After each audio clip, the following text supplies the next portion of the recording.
With a leading score of 1.7 million, the Snapdragon processor in this phone is incredibly powerful. Let's take a look at the Redmagic 8S Pro, the flagship of gaming smartphones. The one that I have is a silver color variant that looks very stylish. This time, the Redmagic team have put a lot of effort into the fan design. Even when it's not running, it blends perfectly with the back panel of the phone.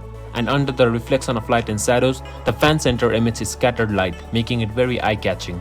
But when you turn on the fan's ICB, it performs and looks awesome, continuously providing cool air while you gaming. The front side features a 6.8-inch display which has nearly equal bezels on all sides, and the overall visual experience is quite stunning. I really like that this phone confidently goes against the current design trends. Inside the box there is also a 165 watts fast charger, which is truly considerate. As a gaming phone, it excels in both performance and gaming experience. It comes with the Snapdragon 8 Gen 2 chip with 24 gigs of LPDDR5X RAM and 1TB of UFS 4.0 storage. Furthermore, it has two large speakers, which enhances the gaming experience and makes it more immersive.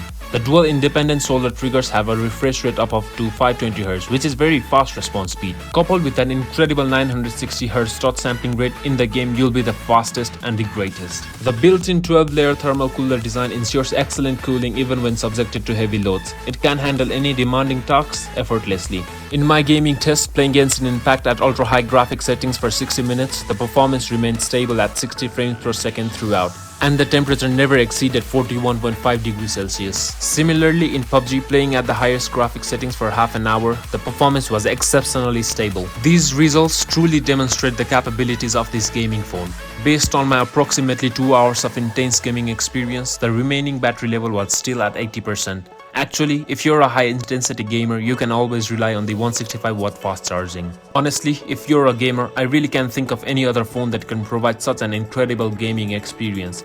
So what do you think about this performance beast? Tell me in the comments below.